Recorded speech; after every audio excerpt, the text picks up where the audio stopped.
Teman-teman, mari kita mulai bacaan kitab kita ini dengan surah Al-Fatihah.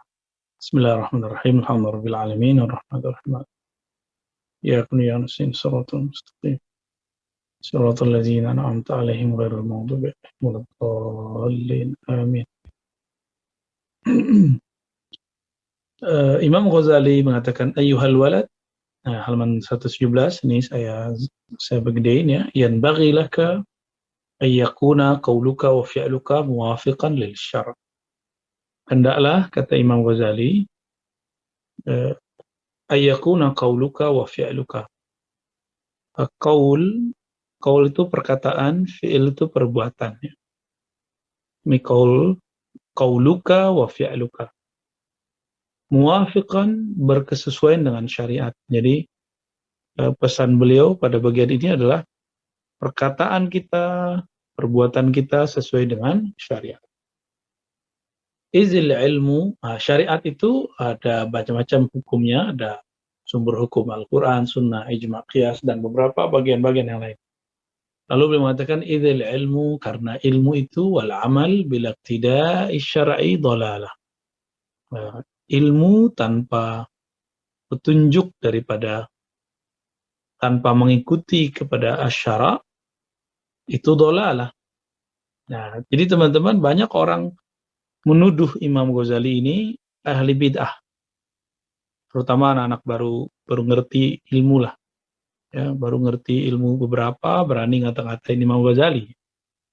Padahal Imam Ghazali sudah melewati masa-masa seperti itu. Al-ilmu wal amal, ilmu dan amal bila tidak tanpa mengikuti, tidak ini arti mengikuti asyara'i, syara' itu dhalalah, itu sesat. Jadi kita ngerti apa yang disebut bid'ah, dhalalah. Yang dituduhkan orang-orang kita bid'ah dhalalah itu bukan bid'ah, itu bukan dhalalah. Yang mereka tuduhkan dhalalah itu persoalan khilafiyah, bukan persoalan kesesatan, ya. Jadi banyak orang yang menganggap berbeda itu dhalalah. Yang disebut dhalalah amalan tidak mengikuti syara'. Syariat itu tidak hanya sesuatu yang Nabi lakukan atau Nabi tinggalkan. Syariat itu, jadi yang disebut syara', teman-teman yang dimuliakan Allah, ya, syara' itu hukum Allah, ya. Hukum Allah. Hukum Allah itu banyak. Tidak hanya Al-Quran dan Sunnah, ada ijma', ada qiyas, ya, ada uruf, ada maslahat. Nah, sekarang ini banyak yang terjadi di perkembangan zaman, hukum namanya hukum maslahah, hukum kemaslahatan. Jadi kemaslahatan itu bagian dari hukum, dan itu yang berbicara bukan hanya saya, tapi termasuk imam-imam yang perkataannya sering dipelintir untuk membenarkan sekelompok yang menurut saya sempit, ya. Ibnu Qayyim punya kitab beberapa, ya. Beliau mengatakan kullu maslahatin dinun, ya. Setiap maslahat itu agama. Maka salah satu hukum Allah itu adalah maslahat. Apa arti maslahat? Maslahat artinya kebaikan-kebaikan. Ya, bahasa Arab aja ya, maslahah. Kemaslahatan, ya. Nah, apabila sesuatu kita menganggap ada dalilnya, tapi nggak ada maslahatnya, berarti kita jangan-jangan kita salah memahami dalil. Tidak mungkin dalil itu mengarahkan kepada sesuatu yang tidak maslahat. Ya.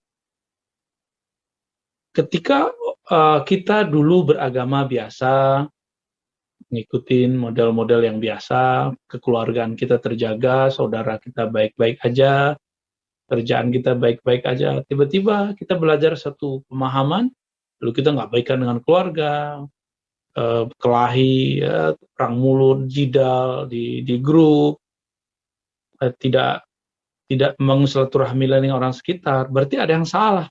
Berarti belajar agamanya tidak membawa maslahat. Yang salah bukan agamanya, cara belajarnya yang salah, ya. Nah, ini yang disebut al-ilmu wal amal.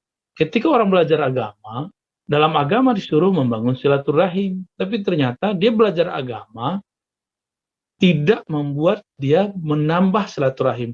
Justru itulah yang disebut dolalah. Ya, ini yang disebut dolalah. Ya, orang yang belajar agama kok malah bikin tengkar terus, ya, dolalah namanya. Ya, nu'aqi bilaka alla taghtar bisyadhi sufiyah. Kalau dulu godaan seorang yang pinter itu karena sudah bosen belajar fikih, sudah capek sunnah-sunnah, bid'ah-bid'ah, bid'ahin orang, maka kemudian mereka pengen cari kalam-kalam yang menyejukkan kolbu. Tapi kadang-kadang terjebak kepada kalam-kalam yang nyeleneh.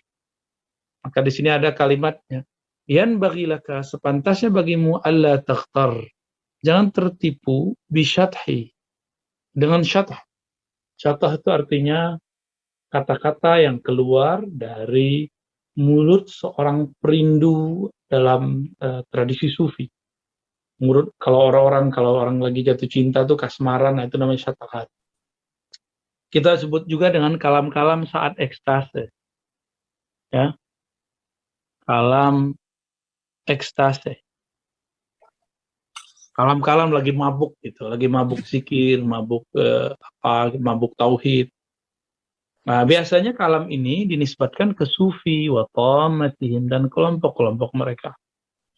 Ya. Sufi dia memang mengalami, dia memang sedang mabuk cinta kepada Allah. Kalau kita belum, kita nggak boleh menggunakan kalam-kalam mereka. Misalnya nih, Al-Hallaj ngomong, apa kata Al-Hallaj? Anal haq, gitu ya. Anal haq, akulah al-haq. Nah, kita nggak usah mengulang-ulang kata-kata begitu. Ya, ini kalam Al-Hallaj karena dia sedang mabuk cinta kepada Allah Subhanahu wa ta'ala, ya. Dan musyatahat ini ada yang bertentangan dengan syara secara zahir, ada yang zahirnya bertentangan tapi batinnya tidak. Itu banyak, ya. Contohnya Abu Yazid ini pernah ngomong, ya, zikir itu kalau sudah hudur, sudah terasa hudur kepada Allah, itu adalah dosa, syirik. Orang awam nggak ngerti apa yang disebut zikir, apa yang disebut hudur, apa yang disebut syuhud, penyaksian. Sehingga mereka mengatakan Abu Yazid ini nyeleneh, kufur. Kalau zikir disebut kufur, justru dialah yang kufur. Kok dia menyebut zikir itu syirik, dialah yang musyrik. Padahal yang memusyrikkan Abu Yazid tidak faham maksud dia. Abu Yazid sedang mengatakan bahwa orang kalau sudah menyaksikan Allah, maka tidak ada lagi sebut-sebutan, cukup memandangnya. Jadi syatahat itu ada ilmu, cara menjelaskannya. Nah, nanti di lain waktu, mungkin di lain kajian, di event yang lain, di komunitas yang lain, saya jelaskan apa yang dimaksud dengan syatahat dan contoh-contohnya, cara memahaminya dengan baik. Ya. Lianna suluka hadha tariq, karena suluk dalam tariqah ini, dalam jalan ini, ya, yakunu bil mujahadah. Di kalangan sufi, ya, itu suluk itu harus dengan mujahadah, bukan dengan baca buku, bukan dengan diskusi. Ini di kampus-kampus tuh orang nyeleneh-nyeleneh cuma habis baca buku, cuma habis diskusi terus langsung nyeleneh.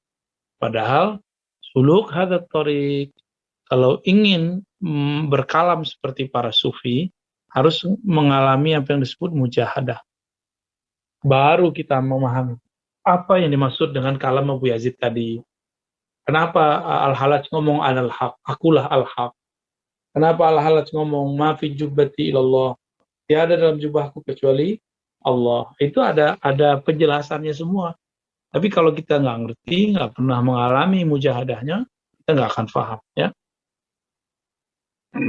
Nah, ini bagian halaman 117. Belum selesai, masih ada. Bagaimana caranya lagi ketika itu ada? Jadi ini kita nyinggung sufi dikit, ya. Sufi itu cara pertamanya tadi mujahadah. Cara keduanya qat'i syahwatin nafs.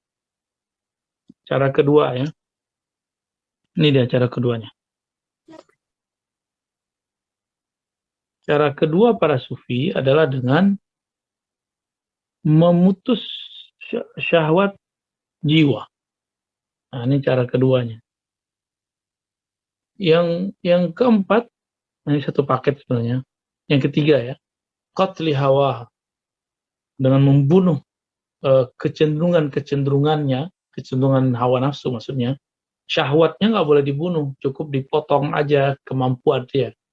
Tapi yang perlu dibunuh itu hawa, gejolak-gejolaknya. Gimana caranya? Bisayfir riyadhah, dengan pedang riyadhah. Riyadhah itu maksudnya ini bahasa majazi ya. Riyadhah itu melakukan latihan. Jadi mujahadah itu usaha untuk mencapai sesuatu dengan sungguh-sungguh. Kalau riyadhah itu latihannya. Ini bahasa Arabnya latihan. Diulang kan latihan itu mengulang. Kita kalau mau tubuh kita bagus, kita latih. La bittammati watturahat. Bukan dengan cuap-cuap, ngomong-ngomong, bukan juga dengan diskusi-diskusi kalam-kalam yang melangit-melangit, bukan ya. Jadi kalau ada orang habis diskusi pengajian tentang Allah lalu kemudian menjadi fana, itu bohong ya. Yang benar dia melakukan riyadhah dulu, dia berzikir dulu, dia melakukan bimbingan dulu dengan guru-guru para mursyid yang arif billah. Jadi nggak sembarangan orang sampai ke makom-makom ini. Ya. Lalu apa kata beliau? Wa'alam. Nah, ini teman-teman nih sekarang banyak di YouTube konten-konten pengajian diri, ma'rifatun nas, ma'rifatullah. Tolong jangan selalu diambil ya, di filter dulu benar atau tidak. Wa'alam. Nah, lanjut kalimat berikut. Kita masuk ke kalimat berikutnya ini. Wa'alam anna lisan al-mutlaq wal qalb al-mutbaq. Bahwasanya lisan yang lepas, kolbu yang sesuai, al-mamlu, mutbaq ini juga artinya berlapis-lapis ya. Al-mamlu yang dipenuhi dengan ghaflah dan syahwat, alamatus syaqawah. Ciri-ciri orang-orang tersebut mendapatkan syaqawah. Apa arti syaqawah? Kesengsaraan. Nah, jadi lisan kita ngomong nih tentang sesuatu kalam-kalam yang tinggi, kalam-kalam yang dahsyat mengenai zikir, mengenai nama Allah. Tapi kalbu kita nggak isi. Itu tanda-tanda syaqawah, sengsara. Ya. Kapan kesengsaraan kalbu itu hilang? Hatta la taqtulan nafs sidqil mujahadah, sehingga jiwa engkau membunuh keinginan hawa nafsumu dengan cara mujahadah yang benar. Walai yahya qalbuka bi anwari al-ma'rifah. Begitu juga menghidupkan kolbu dengan cahaya ma'rifat. Nah, ini dua hal pasangan ya. Jadi teman-teman yang bukan Allah, jiwa kita pasangannya mujahadah. Kolbu kita pasangannya ma'rifat. Jadi apa torikotnya jiwa? Mujahadah. Apa torikotnya kolbu? Ma'rifat. Bermakrifat, mengenal Allah. Ini di sini ada kata anwarnya. Anwar di situ berarti ada nama-nama Allah, fi'il Allah, sifat-sifat Allah. Ini pasangan-pasangan daripada kita jika ingin merawat kalbu, merawat jiwa, merawat diri. Lalu kalimat berikutnya, wa'alam anna ba'da masailika.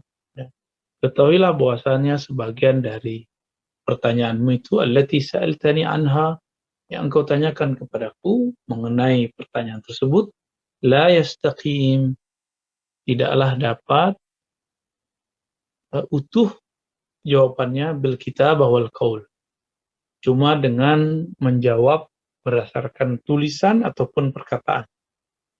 In tablugh tilkal halah ta'rif ma hiya, kalau kamu sampai ke makom tersebut, ta'rif ma hiya, kamu akan mengenal apa dia. Wa illa fa'ilmuha minal mustahilat, jika tidak maka mengetahuinya bagian dari hal yang mustahilat. Annaha zawqiyah. Maksudnya apa? Belajar ilmu tentang rohani bukan dari buku, bukan dari YouTube, tapi dia harus dengan mujahadah dan riyadhah. Itu thariqahnya. Supaya langsung mencobanya. Maka disebutlah ini dengan zawqiyah. Inilah yang disebut dengan zauq. Karena apa? Karena dia adalah persoalan zauqiyah. rasa. Rasa itu kita kalau mau cobain kopi, minum aja langsung, nggak usah banyak teori. Nggak usah kemudian mengatakan, oh kopi ini, kopi itu, kopi ini, kopi itu. Kemudian banyak teori, tapi udah setengah jam nggak minum-minum kopi juga. Kalau pengen tahu rasanya, buat 5 macam kopi, rasakan satu-satu. Ya. Wa kullu ma yakunu dzauqiyan la yastaqim wasfuhu bil qaul. Segala sesuatu yang sifatnya zauqiyah, rasa, tidak mungkin dijelaskan dengan qaul, ya. Halawatil hulwi wa maramatil murri la tu'rafu illa bidzauq. Bagaimana dalam dunia fisik, manisnya suatu manisan, pahitnya sesuatu yang pahit, tidak diketahui kecuali dari langsung merasakannya. Lalu beliau ngasih ilustrasi yang agak lumayan menggelitik, ya. Kama hukiya anna inninan kataba ila sahibin lahu an arifni lazzatal mujama'ati kaifa takun. Ini mohon maaf nih bahasanya agak vulgar dikit, ya. Kaifa kama hukiya, sebagaimana dihikayatkan bahwasannya orang yang inninan ini laki-laki yang tidak bersyahwat kepada perempuan atau yang tidak mempunyai kemampuan untuk melakukan jima, ya. Tapi dia senang misalnya. Kataba ila sahibin lahu, dia nulis kepada sahabatnya, arifni lazzatal mujama'ah. Kasih tahu dong aku bagaimana lezatnya menggauli lawan jenis. Kaifa takun, bagaimana itu sebenarnya? Lalu temannya jawab, fakataba lahu fi jawabi ya fulan. Lalu dijawab oleh temannya, wahai sahabatku, inni kuntu hasibtuka inninan faqat. Aku mengira kamu adalah orang yang innin, ya. Kalau kita sekarang nyebutnya impotent kali, ya. Al-an araftu annaka inninun wa ahmaq. Sekarang saya jadi sadar kamu ini selain impotent juga bodoh, gitu. Ini karena temenan, jadi ngomongnya agak boleh terbuka, ya. Li'anna hazihil lazzata zauqiyah. Kelezatan mujama'ah, menggauli lawan jenis itu zauqiyah. Itu rasa, berarti harus dicoba. Intasil ilaihi ta'rif. Jika engkau mencobanya, kamu baru tahu. Wa illa la yastaqimu wasfuha bil qawli wal kitabah. Jika tidak, kamu tidak akan mengenalnya dengan sekedar menjelaskan dan menulis, ya. Kita sebutkan rasanya merinding, rasanya asik, rasanya lezat, kan nggak bisa. Kita sebut lezat, ingatnya makanan. Sebut merinding, bisa jadi takut. Deg-degan, deg-degan bisa jadi juga ketakutan, ya. Jadi Imam Ghazali langsung belak-belakan di sini ketika ada orang meminta atau muridnya ini tertarik belajar ilmu-ilmu aneh, ilmu-ilmu kebatinan. Beliau langsung mengatakan, tidak usah kamu memahami ini dengan baca-baca buku dulu, tapi jalani dulu amalannya, baru kamu kemudian mendapatkan rasanya. Itulah sebabnya guru-guru saya dulu mengatakan, ahli fikih, ahli Quran, ahli hadis, ahli kalam, itu mereka sebentar lagi jadi wali kalau mereka mengamalkan apa yang mereka kalamkan, kalau mereka mengamalkan apa yang mereka ilmui. Nah, kita sebagai orang tua sama juga, ya. Nah, kalau sebagai orang tua, jangan memerintahkan anak kecuali kita sudah melakukan, jangan melarangnya kecuali kita juga menghentikan. Saya kira seperti itu. Maka kalau kita sudah menunjukkan amalan, satu perbuatan depan anak, itu sama dengan kita sudah menabung satu pengetahuan dalam pikiran dia. Bahwa bagi dia, orang tuaku berbuat begini.